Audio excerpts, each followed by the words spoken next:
Madam, ఈ లింగంనేని గారిది ఏదైతే వాళ్ళ అబ్బాయి కేసు ఉందో అది ఆల్రెడీ నేషనల్ మీడియాలో అర్నబ్ గోస్వామి గారు కూడా చర్చిస్తూ ఉన్నారు. ఈ నేషనల్ మీడియాకి వెళ్ళింది ఇప్పుడు ఇంకా మేనేజ్ చేసే అవకాశం ఏమైనా కనిపిస్తా ఉందా ఆ వ్యాఖ్యలన్నీ చూస్తా ఉంటుంటే? సార్, ఏదైతే ప్రభుత్వంలో లేని వారి కేసు మీదే, కారుతో కాదు బైక్ తో ఢీ కొట్టిన కేసు మీదే, కొట్టింది మైనరు ఢీ కొట్టిన కేసు మీదే అంత శ్రద్ధ పెట్టినటువంటి రాష్ట్రం, టోటల్ మీడియా ఛానల్స్. ఆ తర్వాత చనిపోయిన వ్యక్తి ఒక గొర్రెల కాపరని తెలుసుకొని ఒక బీసీ సామాజిక వర్గమైన పార్థసారథి గారిని తీసుకొచ్చి కూర్చోపెట్టి అక్కడ కూడా దరిద్రపు కొట్టు కుల రాజకీయం చేస్తున్న పరిస్థితి మేము చూసినాం సార్. ఇంత పెద్ద శ్రద్ధ వైసీపీ పార్టీ అని పెట్టుంటారు నాకు తెలిసి, బహుశా మైనర్ కేసా యాక్సిడెంట్ కేసా, ఎందుకంటే రాష్ట్రంలో ఎన్నో యాక్సిడెంట్లు జరుగుతుంటాయి రోజు. ఏ కేసు మీద లేని శ్రద్ధ ఆ కేసు మీద ఎందుకు వచ్చిందంటే అతను వైసీపీకి సంబంధించిన మాజీ మినిస్టర్. సో అటువంటి మాజీ ఎమ్మెల్యేను మాజీ మినిస్టర్, సో అటువంటి పరిస్థితుల్లో అతని మీద పెట్టినటువంటి శ్రద్ధ అండి. అయితే ఉమ్. అర్నబ్ గోస్వామి గారు అడుగుతున్నారు, అతనికి ఆ కేసు కూడా తెలియదండి. ఏదైతే సిదిరి అప్పలరాజు గారి కేసు తెలియదు, మనం ఏదైనా చెప్పాలి ఆయనకి ఇలా కూడా చేశారండి మా రాష్ట్రంలో అని.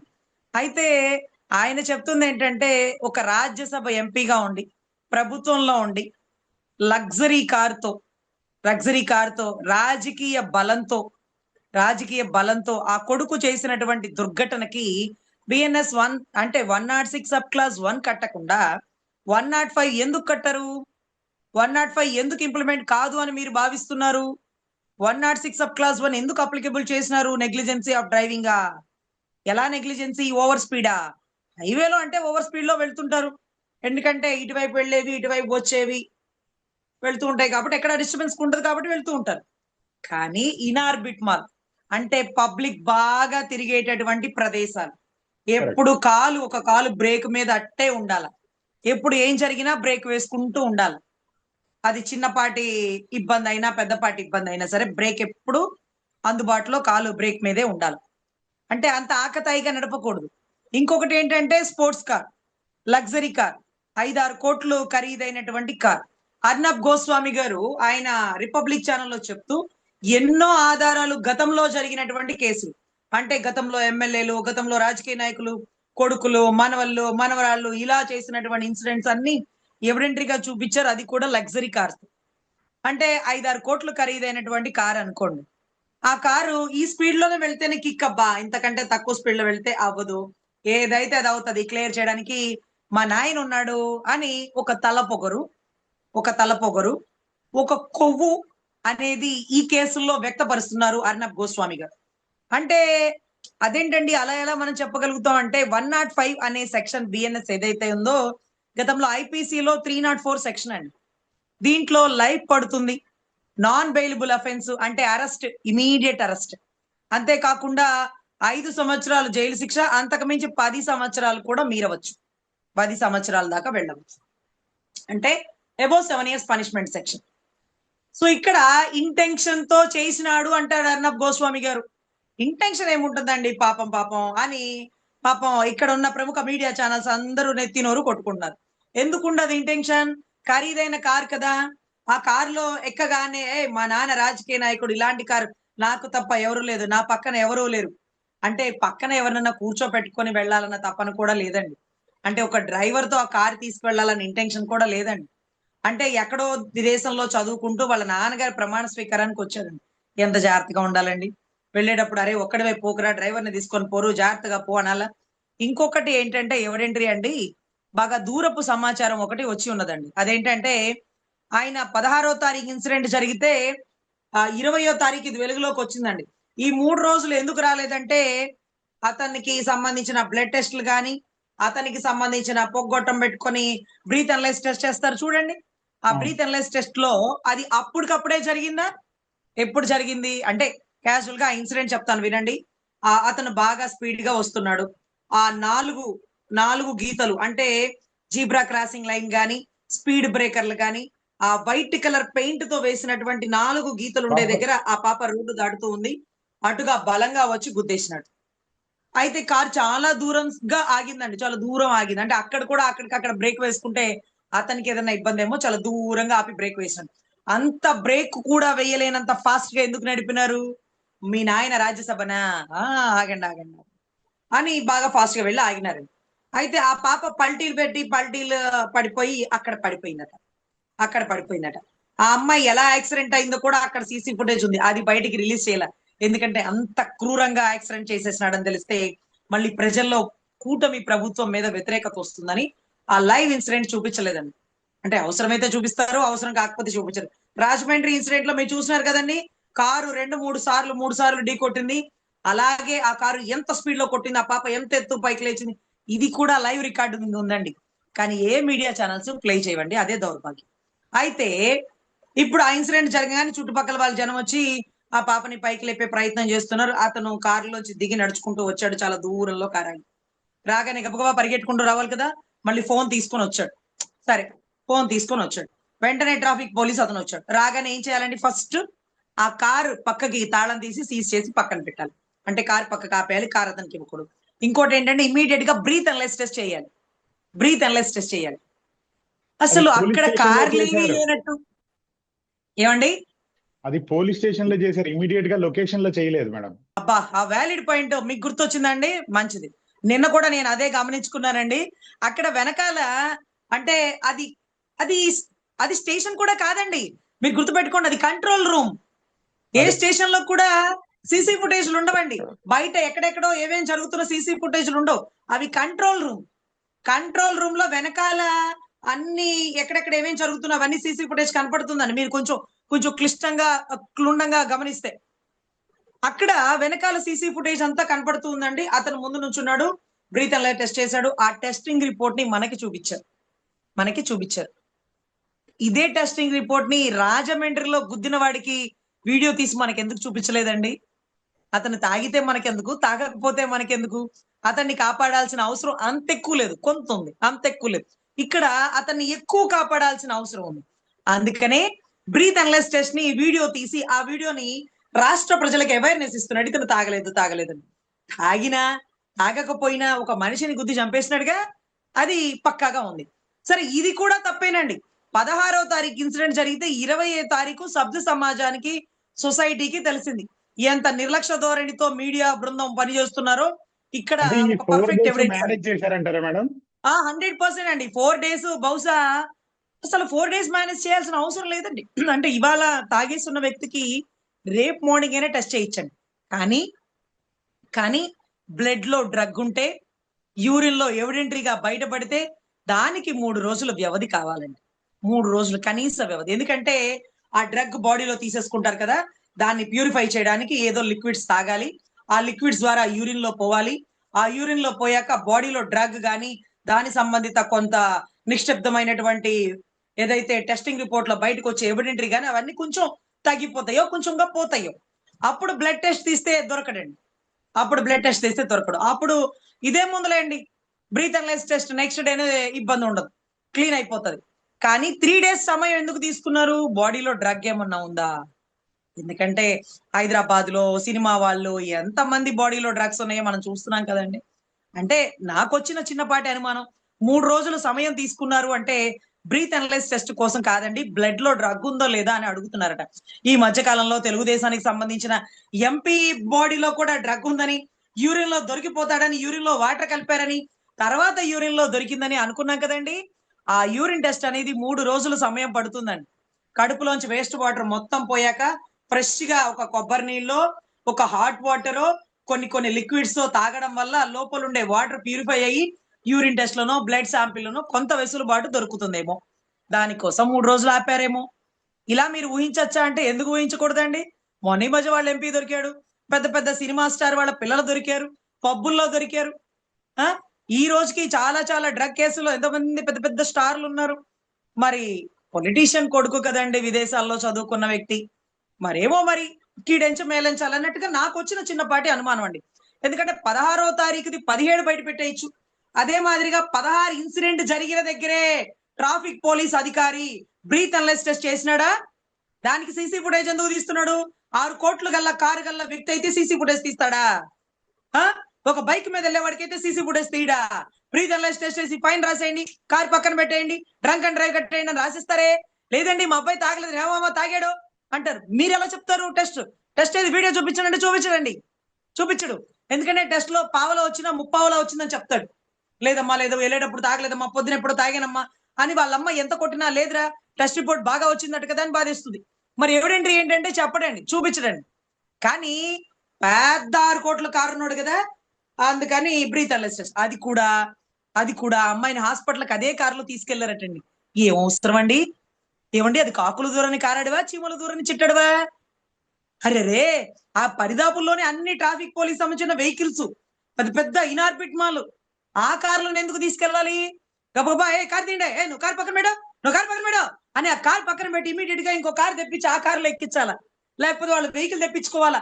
100కి 108 కు నొక్కోవాలా ఆ టైంకి?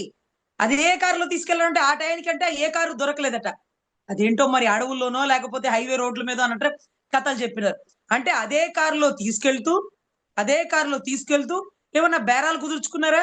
మీ నాయనకి ఫోన్ చేయవా, బయట చూస్తే అందరూ దొరికిపోతారని నీ కారులో నీ డ్రైవింగ్ లో నిన్నే తీసుకెళ్ళిపోయాం అంటే అక్కడ ఉండేటటువంటి వ్యక్తులకి అతనెవరో తెలియదు, కార్ ఎవరో తెలియదు. కార్ యాక్సిడెంట్ జరిగిందండి, అదే కారులో అమ్మాయిని తీసుకెళ్లారండి. ఒకవేళ ఆ అమ్మాయి బతికి ఉంటే ఆ కేసు కట్టరించి ఉండేవాళ్ళు కాదు. ఆ వ్యక్తి ఎవరైతే ఉన్నారో డ్రైవర్ అని చెప్పేసి ఉండేవాళ్ళు. ఒకవేళ అమ్మాయి చనిపోయినా మూడో కంటికి తెలియకుండా ఆ కుటుంబ సభ్యులతో మాట్లాడుకుని ఉండేవాళ్ళేమోనండి. మరి ఏం చేయాలో మనకైతే తెలియదు. సో ఇటువంటి ఇన్సిడెంట్ లో ఆ కార్ ఎక్కించడం ఒక తప్పు, ఆ టయానికి అక్కడ కార్లు లేవు అని అబద్ధం చెప్పడం ఒక తప్పు, ఆన్ రోడ్డు మీద బ్రీత్ అనలైజ్ టెస్ట్ చేయకుండా ఏదైతే ఏదైతే కంట్రోల్ రూమ్ లోనో ఎక్కడో పోలీస్ స్టేషన్ లోనో పైన ఎక్కడో చేసి దాన్ని వీడియో చూపించి సభ్య సమాజానికి మెసేజ్ ఇవ్వడం దౌర్భాగ్యం. ఈ రోజుకి మాదాపూర్ లో ఆ కార్ సీజ్ చేసిందా లేదా? పెద్ద పెద్ద కార్లు లేండి, వర్షం వచ్చి తడిచిపోతే అసలే అయ్యగారు ఒప్పుకోరు కదా, మళ్ళీ తీసుకెళ్లి వాళ్ళ ఇళ్ళకాడ ఏమైనా పెట్టారా? చెక్ చేస్తాంలేండి, వస్తున్నాం చెక్ చేస్తాం. వీటన్నిటికంటే మించి ఇంకొకటి చెప్పాల్సింది ఏంటంటే 105 సెక్షన్ ఎందుకు కట్టలేదు అని గౌరవ రిపబ్లిక్ ఛానల్ అధినేత ఏదైతే అర్నబ్ గోస్వామి గారు అడుగుతారు. ఎందుకు కట్టకూడదు? ఇంటెన్షన్ ఎందుకు ఉండదు? మా నాయన రాజకీయ నాయకుడు, నాకు డబ్బు ఉంది, నా కార్ నేనే డ్రైవ్ చేస్తా, ఈ ఖరీదైన కార్లు ఈ స్పీడ్ వెళ్తే గాని కిక్కు రాదు అని వెళ్ళినాడేమో. అక్కడ ఏదైతే speed breaker, white lines, zebra lines ఉన్న దగ్గర స్లో చెయ్యాలి కదా, చేయలేదంటే ఇంటెన్షన్ ఉంది కదా. ఇంటెన్షన్ అంటే ఆ పనిష్మెంట్ ఎలా ఉంటుందో తెలుసా అండి? ఏదైతే ఐపీసీ సెక్షన్ 304 ఉండేదండి గతంలో, ఇప్పుడు బిఎన్ఎస్ 105కి వచ్చిందండి. కానీ వాళ్ళు 106 సబ్ క్లాస్ 1 కట్టినారు, కానీ 105 కడితే ఏదైతే అరెస్ట్ నాన్ బెయిలబుల్ అఫెన్స్ అండి. తర్వాత అదేంటది లైఫ్ ప్రిజన్మెంట్ పడే అవకాశం, లేదా 5 ఏళ్ల జైలు శిక్ష, అంతకు మించి ఎక్స్టెన్షన్ టు 10 years అండి. అంటే culpable homicide it's not amounting on murder అనే సెక్షన్ దీంట్లో వర్తించదు. There is some intention, there is a political cause, political intention, political గా ఉండేటటువంటి పొగరు, మేమున్నాం రాజకీయాల్లో, మాకు డబ్బు ఉంది అని. ఇంకొక విషయం ఏంటంటేనండి, ఆ ఖరీదు 5 కోట్లు 6 కోట్లు గతంలో అఫిడవిట్ లో మాకు ఏమీ లేవు కార్లు అన్నాడు. ఇప్పుడు 2-3 కార్లు వచ్చినాయండి.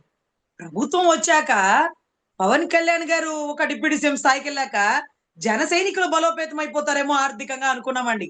పాపం వాళ్ళు మాత్రం అధపాతాళానికి వెళ్ళిపోయినారు. ఆయన నమ్ముకున్న కొంత ప్రత్యేకమైన సామాజిక వర్గం మాత్రం ఏమీ లేని వారు కూడా కాళ్ళతో నడిచి మా పార్టీలోకి వచ్చిన వాళ్ళు కూడా ఖరీదైన కార్లు కొనుక్కున్నారండి. ఆ కార్లు 5 కోట్లు 6 కోట్లు ఖరీదు. సో వీటన్నిటికంటే మించి 4 రోజుల తర్వాత బ్రీత్ అనలైజ్ టెస్ట్ చేసినారని కొంతపాటి అనుమానాలు ఉన్నాయి. 3 రోజుల తర్వాత వరకు ఎందుకు అవసరమైందంటే బాడీలో డ్రగ్ ఏమనుందా, గంజా ఏమనుందా, కొకైన్, హెరాయిన్ ఇలాంటివి ఏమన్నా ఉన్నాయేమో అనేటటువంటి అనుమానాలు. సో వీటిలో ప్రత్యేకంగా కొన్ని మీడియాలు చూపించట్లేదటండి. కొన్ని మీడియాలు అంటే మహాన్యూస్ వంశీ గారు చూపించారు. ఇటుగా ఎందుకు వెళ్ళాలి, ఆడపిల్ల అనవసరంగా వెళ్ళింది, అలా వెళ్ళకుండా ఉండాల్సింది. ఈయన సలహాలు ఇచ్చేస్తున్నాడు. ఒక ఆడబిడ్డ ప్రాణం పోతే అటుగా వెళ్ళకుండా ఉంటే బాగుండు, ఇటుగా వెళ్ళకుండా ఉంటే బాగుండు. ఏమండి, ఇదే పవన్ కళ్యాణ్ గారు వారి కొడుక్కి అగ్నిమాపక సిబ్బంది నుంచి, అంటే అక్కడ ఉండే ఫైర్ యాక్సిడెంట్ వల్ల తన కొడుక్కి చిన్నపాటి గాయాలకి ఆయన ఇమీడియట్ గా స్పందించి ఆయన సంబంధిత ఎంతో మంది సింగపూర్కి వెళ్ళి ఆ బిడ్డని తెచ్చుకుని, అమ్మ మా అన్న బిడ్డ ప్రాణం భగవంతుడు కాపాడాడని మనస్ఫూర్తిగా మేమందరం ఎంతో సంతోషపడ్డామండి. అన్న బిడ్డ ప్రాణమైన, ఒరిస్సా నుంచి బతుకు తెరుక్కొచ్చినటువంటి భారతి గారి ప్రాణమైన ఒకటేనండి. అందులోనూ ఒక డిప్యూటీ సీఎం కేటగిరీలో ఉన్నాడు కాబట్టి, అతని పార్టీకి సంబంధించిన వ్యక్తి ఇతను ఏదైతే లింగమనేని రమేష్ కి రాజ్యసభ ముచ్చటపడి ఇచ్చినాడు కాబట్టి, ఈ రోజు జరిగిన ఘటనలో మీ స్టాండ్ ఏంటి? అని రిపబ్లిక్ ఛానల్ వ్యక్తి అడుగుతున్నారు. మరి చెప్పండి, సెంట్రల్ లో ఉండే ఎన్డీఏ ఉంది కదా, అరే రే సెంట్రల్ లో బీజేపీ ఉంది, స్టేట్ లో బలమైన party Chandrababu sir is there, why don't you stand, మీ స్టాండ్ ఏంటి ఈ కేసులో చెప్పండి అంటూ ఆయన మీడియా ఛానల్ అందరినీ కూర్చోబెట్టి 105 ఎందుకు కట్టలేదు, ఎందుకు కట్టకూడదు అనుకుంటున్నారు, కంపల్సరీ కట్టాల్సిందే, అతన్ని ఎప్పుడు అరెస్ట్ చేస్తారు, ఎప్పుడు అరెస్ట్ చేస్తారు అంటూ కూడా ఓపెన్ ఛాలెంజ్ ఇస్తున్నారండి. అంత మాత్రం చిత్తశుద్ధి రాష్ట్రంలో ఉన్న ఏ మీడియాకి లేకపోవడం కూడా దౌర్భాగ్యం. ఈ కేసుని దయచేసి దృష్టిలో పెట్టుకోండి. దీని మీద ఎటువంటి స్టాండ్ లేకుండా ఆయన బహుశా ఇన్సిడెంట్ 16వ తారీఖు జరిగిందండి, మీకు గుర్తుంటే ఆయన చక్కగా 15వ తారీఖు జెండా వందనం చేసినారండి, జెండా వందనం చేసినారు. మరి 16వ తారీఖు ఆ టైంలో అనుకుంటా బండ్ల గణేష్ గారి కూతురు కొడుకు, ఆ కూతురు పెళ్లి అనుకుంటండి, ఆ పెళ్లికి పవన్ కళ్యాణ్ గారు హాజరవ్వలేదండి, అది చెప్పారు జ్వరంగా ఉంది ఆయన రాలేకపోయారు. అదే పెళ్లికి లింగంనేని రమేష్ గారు కూడా హాజరవ్వలేదు అనుకుంటాండి, ఇంకా ఇన్సిడెంట్ జరిగింది కదా, పాపం ఆయన ఇబ్బందులు ఆయన ఉండుంటారు. కానీ 20వ తారీఖు వరకు వెసులుబాటు రాల, అసెంబ్లీ సమావేశాలు జరుగుతున్నాయి, అయినా రాల. మా కోర్టులో కూడానండి, కోర్టుకి ఎవరన్నా ఆర్గ్యుమెంట్ రాలేని పక్షంలో అడ్వకేట్లు ఆన్లైన్ లోనండి జూమ్ లో ఆర్గ్యుమెంట్ చెప్తున్నారండి. అంటే జూమ్ లో జడ్జి గారితో ఆర్గ్యుమెంట్ చెప్పేస్తున్నారు. అంటే ఆ ఆర్గ్యుమెంట్ చెప్పడం ఎంత అవసరమో అక్కడ ఉన్నటువంటి కేసు తాలూకా వ్యక్తులకి అవసరం కాబట్టి అందుబాటులోకి రాలేకపోతున్నాను, లైవ్ లో కనెక్ట్ అవుతున్నాను అని చెప్తారండి. మరి గౌరవ కొణిదెల పవన్ కళ్యాణ్ గారు కూడా హైదరాబాద్ నుంచి అలా జూమ్ లో కనెక్ట్ అయ్యి అసెంబ్లీ సమావేశంలో ఆయనకి సంబంధించిన తీర్మానంలో ఆయన ఏదైనా స్టేట్మెంట్ ఇచ్చి ఉంటే బాగుండేదండి. ఆ ఫెసిలిటీని కూడా దయచేసి అసెంబ్లీలో కల్పించండి. మళ్ళీ కేరళ నుంచి ఆయన వచ్చే వరకు ఏమి జరిగే సమావేశాలు లేవు కాబట్టి ఇబ్బంది లేదు. నెక్స్ట్ ఈలోపు ప్రశ్న ఏదైనా అవసరమైన అడగబోతున్నాను ఆయన మేడం. ఏంటి జూమ్ లో, మేడం, కేరళకి వెళ్ళారు పవన్ కళ్యాణ్ గారు, ఏంటి ఆరోగ్యం ఎట్లా ఉంది ఏంటి అని అడుగుదాం. ఎస్ సార్, ఆయన మాకు తెలియలేదు సార్, ప్రకృతి వైద్యం అంటూ ఆయన వెళ్ళారు. తర్వాత ఆ వీడియోలో కూడా ఎవరో ఒక పెద్ద ఆయనతో పాటు భోజనమో టిఫినో తింటున్న ఫొటోస్ బయటికి డెలివర్ చేశారు. ఎక్కడ ప్రకృతి వైద్యం హాస్పిటల్ ఏంటి అనేది చెప్పలేదు. బహుశా అక్కడ ఫ్యాన్స్ నుంచి ఏమన్నా ఇబ్బంది ఎదురవుతుందేమో, అందరూ ఫ్యాన్స్ వచ్చేస్తారు కదా ఆయన వస్తే, ఫ్యాన్ ఫాలోయింగ్ ఎక్కువ కదా, అలా ఏమన్నా అనుకున్నారేమో. కానీ ఒక చిన్న విజ్ఞప్తి అండి, రాష్ట్రంలో ఈ రోజు ఆయన ఏదైతే అసెంబ్లీ సాక్షిగా ఆయన పర్యావరణ శాఖలో పాస్ అయినటువంటి బిల్ ఏదైతే ఉందో, ఇక్కడ ఈ రాష్ట్రంలో ప్రకృతిని విఘాతపరుస్తూ, ప్రకృతిని ఇక్కడ కలుషితం చేస్తూ, ప్రకృతిని కూకటి వేళ్లతో ఇక్కడ పెకిలిస్తూ ఆయన పక్క రాష్ట్రంకి వెళ్ళి ప్రకృతి వైద్యం చేయించుకుంటున్నాడంటే ఆ ప్రకృతి వైద్యం చేయనిస్తుందా అండి? ఇక్కడ ప్రకృతిని కాళ్లతో తుంచేస్తూ అక్కడ ప్రకృతిని చేతులతో దగ్గర తీసుకుంటే ఇక్కడ ప్రకృతి అక్కడ ప్రకృతి ఒకరికొకరు స్నేహభావం ఉంటుంది కదండి. ఈ రోజు గూగుల్ డేటా సెంటర్ లాంటివి ఆంధ్ర రాష్ట్రంలో, అందున వైజాగ్ పరిసర ప్రాంతాల్లో పచ్చదనం పరిశుభ్రత లేకపోతే పచ్చదనం పర్యావరణ అనే దానికి నాందిగా ఉన్నటువంటి వైజాగ్ పరిసర ప్రాంతాల్లో అప్పటికే ఎప్పటికో ఐటీ హబ్ అండి అది. ఇప్పుడేదో వీళ్ళు ఉద్ధరించి గూగుల్ డేటా సెంటర్ వచ్చిన వల్ల పెరిగిపోయేది తరిగిపోయేది ఏం లేదండి. బీసీ కాలం నుంచి 2 ఉమ్మడి రాష్ట్రాలు కలిగి ఉన్నప్పుడు కూడా హైదరాబాద్ కంటే ముందుగానే ఐటీ హబ్ గా ఉండేదండి. హైదరాబాద్ కంటే ముందుగానే ఐటీ హబ్ గా. అదే రకంగా పర్యావరణంలో అది టాప్ అండి. అది కొండలు, సముద్రము, సింహాచలం, లేకపోతే అక్కడ నుంచి గ్రీనరీ, ఇవన్నీ కూడా కొట్టగలిగిందే లేదండి. ఋషికొండను మించింది లేదండి. సో ఇటువంటి పరిస్థితుల్లో ఇక్కడ పర్యావరణాన్ని ఇబ్బంది పెడుతూ అక్కడ పర్యావరణంతో వైద్యం చేయించుకుంటానంటే అది ఎంతవరకు అంటే ప్రకృతి వైద్యం, ప్రకృతి విపత్తు. అఖండ 1, అఖండ 2, అఖండ 3 అండి. నాకు అనిపించిందండి అప్పుడప్పుడు బాలకృష్ణ గారికి ఈ కాన్సెప్ట్ చెప్పి, సార్ 1974 లో ఈ చట్టం ఉండేది సార్, 2024లో ప్రకృతిని విఘాతపరుస్తూ ఈ చట్టాల్లో సవరణలు చేసినారు సార్, దీనివల్ల రాష్ట్రం ఇబ్బంది పడిపోతుంది సార్, ఏ రాష్ట్రాలు ఈ బిల్లుని స్వాగతించలేదు సార్, ఆంధ్ర రాష్ట్రంలో ప్రకృతి వైపరీత్యాలు జరిగే అవకాశం ఉంటది సార్ అంటూ ఆయన మాట్లాడదాము అంటే ఆయన బోయపాటి గారి స్క్రిప్ట్ తప్ప, బావగారి స్క్రిప్ట్ తప్ప మన బాధ, మన భావోద్వేగం, మన బాధలు ఆయనకి అర్థం కావండి. బహుశా ఆయన కూడా కొంచెం అనారోగ్య పరిస్థితుల్లో హాస్పిటలైజ్డ్ ఉన్నారని విన్నాను. ఇదేంటో 1 బై 1 నాకైతే అర్థం కావట్లా. ఎనీవే తప్పుని ఖండించాల్సిన వాళ్ళు ప్రశ్నించాల్సిన వాళ్ళు ప్రశ్నించలేకపోతున్నారు. ప్రశ్నించాల్సిన వాళ్ళు ఎవరన్నా చెప్తే గాని ప్రశ్నించలేని పరిస్థితిలో ఉన్నారు. అసలు ఏంట్రా జరుగుతుంది ఈ రాష్ట్రంలో అంటే పంచాయతీ ఎన్నికలు, మున్సిపాలిటీ ఎన్నికలు అంటూ డైవర్ట్ చేసేస్తున్నారు. అసలు 3 శాఖల మంత్రి అండి. 3 శాఖలకి మంత్రి. అసలు చాలా కీలకమైన శాఖ పర్యావరణ శాఖ అనుకుంటే అటవీ శాఖ అంతకు మించిన శాఖ అండి. ఇకపోతే పంచాయతీ శాఖలో సెంట్రల్ నుంచి వచ్చే డబ్బులన్నీ అక్కడే ఉంటాయండి. ఈ 3 శాఖలు ఒక వ్యక్తి తన నెత్తినేసుకొని మొన్నటి రోజు ముక్కుకు సర్జరీ అని, అంతకుముందు మోచేతికి సర్జరీ అని, ఇప్పుడు కేరళ పరిసర ప్రాంతాల్లో ప్రకృతి వైద్యం అని వెళ్ళిపోతుంటే, అంతకుముందు అంటే సినిమా షూటింగ్ అండి, తర్వాత సినిమా ఓపెనింగ్ అండి, తర్వాత వాళ్ళ అన్న కూతురు గారి సినిమా అండి, తర్వాత ఇంకొకటండి. వీటన్నిటి మధ్యలో నలిగిపోతుంది ఎవరో తెలుసా అండి? అటవీ శాఖ ఐఏఎస్లు, పంచాయతీ శాఖ ఐఏఎస్లు, కమిషనర్లు సంతకాలు పెండింగ్ ఉండి అల్లాడిపోతున్నారేమోనండి నాకు తెలిసి. ఎందుకంటే 3 శాఖలు ఒక వ్యక్తే తన నెత్తినేసుకోకపోతే మా జనసేన పార్టీలో సీనియర్ అండి కొణతాల రామకృష్ణ గారు చాలా నిజాయితీకి బ్రాండ్ అంబాసిడర్. బోలిశెట్టి శ్రీనివాస్ గారండి. ఎక్కడైనా కాంప్రమైజ్ అవుతారు కానీ తప్పుని ఎక్కడ కాంప్రమైజ్ అవ్వకుండా ఖండిస్తూ నిబద్ధతగా జన సైనికుల పట్ల లేకపోతే చిత్తశుద్ధిగా సొసైటీ పట్ల భావజాలం కలిగిన వ్యక్తి. అదే మాదిరిగా పంత నానాజీ గారు ఆయన సీనియరే. మరేమో మరి పంచకర్ల రమేష్ గారు ప్రజారాజ్యం నుంచి ఉన్నారు. అలాంటి వ్యక్తులు వైసీపీలో ఉన్న వాళ్ళు అనుభవం గల వాళ్ళు చాలా మంది ఉన్నారు కదండి మన పార్టీలో. వీళ్ళందరికీ తాలా ఒక శాఖ ఇచ్చి ఈ శాఖలో మీరు ముందంజలో ఉండాలి, ఇది మీకు పైలట్ ప్రాజెక్ట్ గా ఇస్తున్నాను అని అనాలి. కానీ వాళ్ళ అన్నకి ఇదే పర్యావరణానికి సంబంధించి గ్రీనరీకి సంబంధించి ఒక కేబినెట్ ర్యాంక్ ఇచ్చినారండి. అంతేకాని ఆయన నమ్ముకొని సొంత డబ్బులు ఖర్చు పెట్టుకొని ఐపీఎల్ పెట్టి అప్పుల పాలైపోయిన ఎమ్మెల్యేలకు మాత్రం ఒక్క మినిస్ట్రీ ఇవ్వట్లేదండి. ఒక్క మినిస్ట్రీ ఇవ్వట్ల. సో ఇది చాలా సందిగ్ధమైన పరిస్థితి అండి. సో ఆయా శాఖలు తొందరగా సంతకాలు అవ్వాలన్నా, తొందరగా డెవలప్ అవ్వాలన్నా, తొందరగా ఆ శాఖలో జరుగుతున్న తప్పుల్ని ఖండించాలన్నా ఆ శాఖ మంత్రి పొద్దునుంచి సాయంత్రం దాకా కూర్చోబెట్టి సంతకాలు పెట్టినా అవ్వనటువంటి ఫైల్స్ ఉన్నాయి. ఈ లోపు ప్రకృతి వైద్యం, దాని తర్వాత ప్రకృతి విపత్తులు, దాని తర్వాత పంచాయతీ ఎన్నికలు, ఇవన్నీ 1 బై 1 వస్తే కేరళ నుంచి అనవసరంగా ట్రాన్స్ఫర్ అయ్యాను. ఈ పాటికి నేను కేరళలో ఉంటే ఆ ప్రకృతి వైద్యం ఆయనకి దగ్గరుండి ఇచ్చేద్దును కదా అంటూ కృష్ణతేజ గారు భావిస్తున్నారేమోనండి. ఎందుకంటే ఆయన ఇక్కడికి వచ్చి ఈ ఫైల్స్ నెత్తినేసుకొని ఆయన సంతకాలు పెండింగ్ అయ్యి కొంతమందికి జీతాలు ఇవ్వక, కొన్ని ప్రాజెక్టులు అవ్వక, కొంతమంది ఎమ్మెల్యేల పెత్తనం ఉండి ఈ ఫైల్స్ మీద ఆయన పెద్ద పెద్ద కేరళలో పెద్ద పెద్ద ఇళ్లనే ఏకదం పడగొట్టించి ఆ పడగొట్టిన దానికి ఆయన ఖర్చు కూడా ఆ ఇంటికి సంబంధిత వ్యక్తుల దగ్గర వసూలు చేసినటువంటి స్ట్రిక్ట్ వార్డెన్ సులేమాన్ లాగా ఒక మంచి సిన్సియర్ ఆఫీసర్ అండి. అలాంటి వ్యక్తి పోయి ఆంధ్ర రాష్ట్రం పోస్టింగ్ ముందే వేయించుకునేవాడు కదండి. ఎందుకు వేయించుకోవాలా, ఇక్కడ ఆంధ్ర రాష్ట్రం ఇలాగే ఉంటది, అంత కరప్షన్ పొలిటికల్ అనే కదా దూరం వేయించుకున్నాడు. కానీ పవన్ కళ్యాణ్ గారిని చూసి నిజాయితీ పరుడు, జీరో కరప్షన్ అంటూ ఆయన వచ్చాక ఆయనకి చాలా విషయాలు వెలుగులోకి వచ్చి ఉంటాయి నాకు తెలిసి. ఇంతవరకు సంతకాలు చాలా పెండింగ్ ఉన్నాయి కాబట్టి. సో ఎనీవే పెద్ద పెద్ద శాఖలు నెత్తినేసుకొని విలువైన సమయాన్ని వృధా చేయకుండా ఆ శాఖల్లో మెలకువలు తీసుకురావాలి, ఆ శాఖల్ని డెవలప్ చేయాలి. కాబట్టి ఇప్పుడే ఆయా శాఖలు చంద్రబాబు గారు ఇచ్చిన లిస్ట్ లో 0 స్థాయిలో అంటే లాస్ట్ ర్యాంకుల్లో ఉన్నాయండి. మొన్న ఈ మధ్య ఎవరు చెప్తున్నారండి, పంచాయతీ శాఖకి రజనీ గారు 5-6 అవార్డులు వచ్చేసినాయి, 7 అవార్డులు వచ్చేసినాయి, అది మన అన్న శాఖ అన్నారు. అవునయ్యా, మన అన్న శాఖే. కానీ అవార్డులు ఏ సంవత్సరం నుంచి ఏ సంవత్సరంకి అభివృద్ధి మీద ఇచ్చినారు అంటే గత ప్రభుత్వంలో వైసీపీ ప్రభుత్వంలో ఆయా సంవత్సరాల శాఖలో జరిగిన అభివృద్ధి మీద ఈ సంవత్సరం ఈ టైంలో ఈ గవర్నమెంట్ లో అవార్డులు ఇచ్చినారండి. అది ఆ టైంలో పెద్దిరెడ్డి గారికి సంబంధించిన సామర్థ్యం. ఎందుకంటే ఆయన అప్పుడే పంచాయతీ శాఖ ఆయన అనుకుంటా కదండి, పర్యావరణ శాఖ, అటవీ శాఖలో కూడా ఆయన ఉన్నారు. సో ఆయన ఆ శాఖలో అభివృద్ధి చేసినారు. అయినా ఆయన కూడా ఏం చేస్తారండి, అక్కడ ఉండేటువంటి అధికారులు ఆయా మంత్రి నిర్దిష్ట శాఖలో ఆయా సంవత్సరంలో జరిగినటువంటి అభివృద్ధి మీద ఈ ప్రభుత్వంలో ఈ ఇయర్ లో అవార్డు ఇచ్చినారు. ఆ అవార్డులు మన అకౌంట్ లో వేసేసుకోవడానికి పాపం ఆయనకైతే మనసు ఒప్పలేదండి. పవన్ కళ్యాణ్ గారికి ఏ మాట మాట, నా శాఖలో అవార్డులు వచ్చినాయి మీకు తెలియదా అనడానికి లేదు.